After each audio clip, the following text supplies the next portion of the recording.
Welcome back, everybody. Now we're going to take a look at a newly announced game called Hunt: Horrors of the Gilded Age. Here to tell us all about it is David from Crytek USA. David, welcome to the show. Thank you. You just recently announced Hunt, I think last week, right? Yep, about a week ago. Yep. Showing it here at E3 for the first time. Yes. Tell us all about it. So Hunt's about hunting monsters in the late 1800s. It's kind of like Sherlock Holmes meets Lovecraft or Cowboys versus Monsters, whichever way you want to think about it. And it's a co-op action RPG. Co-operative for how many players? It's up to 4 players. Yeah. So tell us about what we're seeing here. We have to assassinate the witch, apparently. So it's an RPG, and there's all kinds of cool progression, and the game kind of centers around hunting down, tracking these bosses, these myths and legends of the time period, and killing them essentially. And so what you're seeing here is sort of the culmination of all that. They've tracked down a boss called a Nightmare Witch, which is actually a folklore from the bayous of Louisiana about a witch that comes to you when you're sleeping and lays on your chest or something like that. Oh, that actually sounds kind of hot. It's pretty creepy. Right? Well, the pictures are kind of creepy. Okay. But anyway, in this case, we've turned that into a boss in the game. So that's kind of the theme of the game. We've taken these myths and legends from the time period, or really any time in human history leading up to the 1800s, and you as players are basically going out to kill them. And we're looking at a 4-player game here, 4-player match. Yeah, absolutely. So who are the enemies that we're fighting? So in this case, this area of the game, there's many different areas of the game across the globe. We want it to be a pretty international monster hunting game. But in this area in the Louisiana South, you're fighting a lot of hillbillies, and there's a bit of a sort of a twisted voodoo theme. And so that's a persistent theme in the game. We try to take some elements of the locale and sort of twist it into a nightmare version of itself. So these guys are all pumped up on voodoo, dark magic, and that sort of thing. So hopped up on voodoo pills. Yeah, so they're kind of like the crazed cultists in the area. But there's a lot of diverse enemies. Even in this area, there's undead, there's these guys, there's like voodoo priestesses, and every area of the game features its own unique blend of creatures that kind of dictates the style of play. Now, is this area a level that you progress through, or is this sort of a kind of contained arena, like a horde mode? Sure, the games are actually mission-based, so and they're randomly generated, which is really cool. So the layout's randomly generated, the creatures are, the events, the special encounters. The only thing that's fixed in this mission is actually the boss fight at the end. So if you did this boss fight multiple times, died there. Yeah, your path to that boss and what happens is going to change every time. And outside the boss fights, everything's randomized, including the objectives. So the idea, we wanted this sense of like infinite adventure. Every time you go in, something different's happening. And as you can see, it is a pretty deadly game. It is period accurate. Weapons reload 1 bullet at a time. Shotguns are breech loaded and only have 2 shells. So you're not firing off tons of rounds. You're not reloading super quick with a clip. Like, it is a little slower, more deliberate, a little more survival horror-y in that, the stuff will kill you, and you got to work together to survive. So are we looking at realistic weapons, or is there any sort of fantasy, supernatural weaponry? It starts very grounded. Like, what you're seeing here are very period-accurate weapons. Yeah.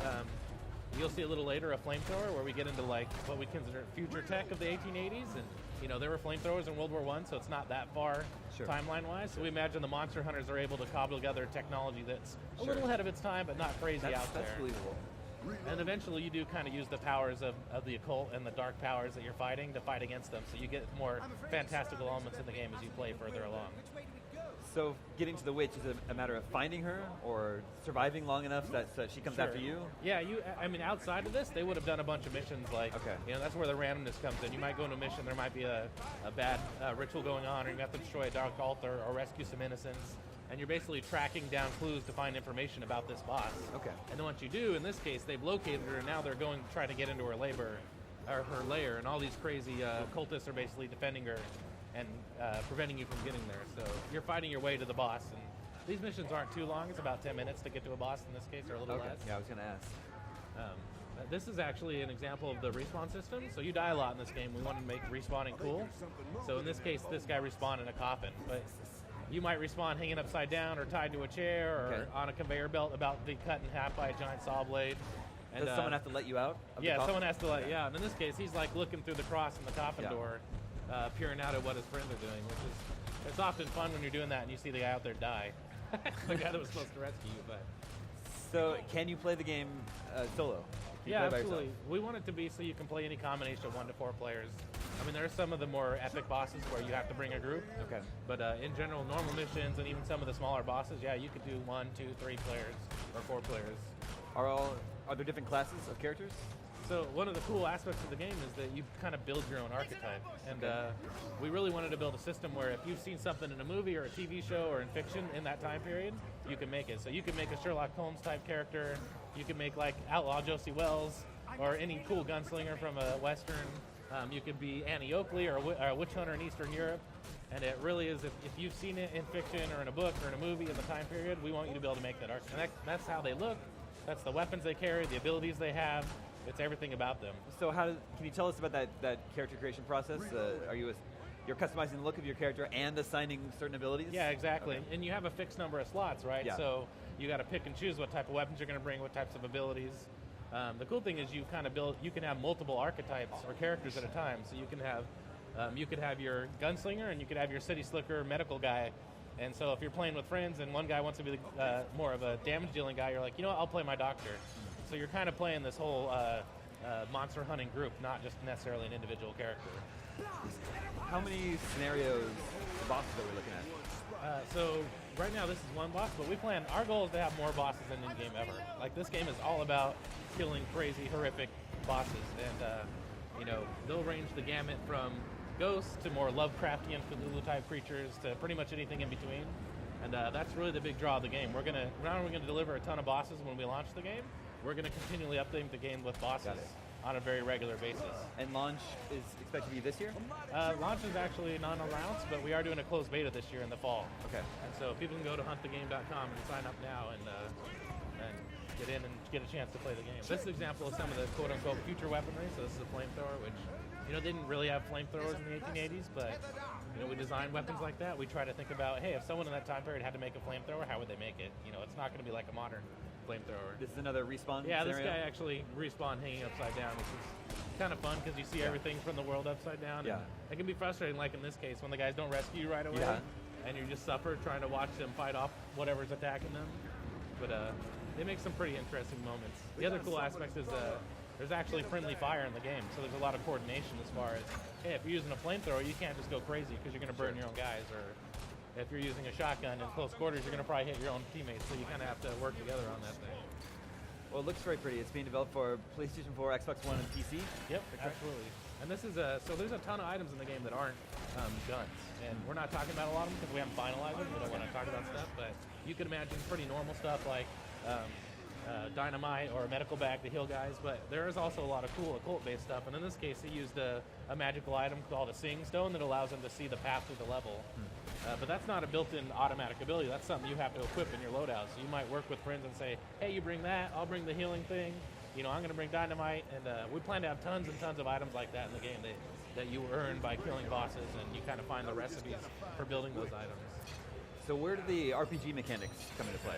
So that comes into play really in how you build your character, how you unlock all those items, how you unlock everything in the game you unlock over time. So abilities and items, weapons, all that special stuff. So as you kill bosses, you'll find occult recipes to make crazier weapons, or you might make magical items and stuff like that to help you fight the bosses. Now this is actually the Nightmare Witch now. This is the witch? Yeah, this is the witch. But yeah, there's a lot of cool strategy as far as like when you fight a particular boss, you might have to bring certain items to try to defeat them because they're going to have certain strengths and weaknesses. So you may have to go out and find the recipes to create those different items to try to defeat those bosses. So that's where a lot of the RPG and strategy that comes into play. Are you earning experience? What's that? Do you earn experience points? Yeah, absolutely. Okay. Yeah, you guys. I mean, it's not like an RPG in the Mass Effect sense. But it's definitely an RPG in like the action RPG sense. Okay. Where there's a lot of progression and experience and growth of your characters and build up of items over time. This is an example of like we try to put a lot of cool co-op mechanics in the bosses. So the witch has actually pulled one of the characters into her nightmare realm, and they're the only one that can see her. But like this guy's the only one that can see her. But if they shoot her, everybody else sees her briefly in the normal world for a while. So he's kind of got to keep painting the target so the other guys can continue to attack. Why the choice to go free to play? Really, for us, it was a matter of business model. That's something Crytek wanted to pursue. I think it's an interesting idea because we're just making a game that's what we would have made as a normal retail game. Sure. Our goal is you look at the game and you go, yeah, I'd pay $60 for that. Yeah. But our plan is you get that for free. That whole experience you would have paid $60 for is absolutely free. There's no like artificial gates. There's no artificial time limits. There's no pay to win. None of that. Mm-hmm. You do get the game for free, and then we thought that would be cool and interesting. It's like no one's really done that before. And there's cosmetic items and other random stuff tangentially you can buy that we hope will pay for the game, but we really do plan to give that core game away for free and see how people respond. And it's like in our head, it's like AAA free-to-play game. How's that going to work? So we'll see how it works out. You guys are formerly Vigil Studios, creators of Darksiders. Yeah, absolutely. Are there any themes, elements, mechanics that Darksiders fans would recognize here? I think you'll see a lot of the same DNA from our games. We like to make cool creatures, cool bosses. Sure. There's a lot of cool fantasy in there. We love adventure, exploration. You'll see all those elements. It's like the DNA of Darksiders will be in this game, even though it's a co-op monster hunting game. Cool. The game looks very cool. Thanks for bringing it by, David. Yep. Do let us know when you plan to launch. I will, absolutely. Viewers, stay tuned. Next, we're going to take a look at Diablo 3 on PlayStation 4. We'll be right back.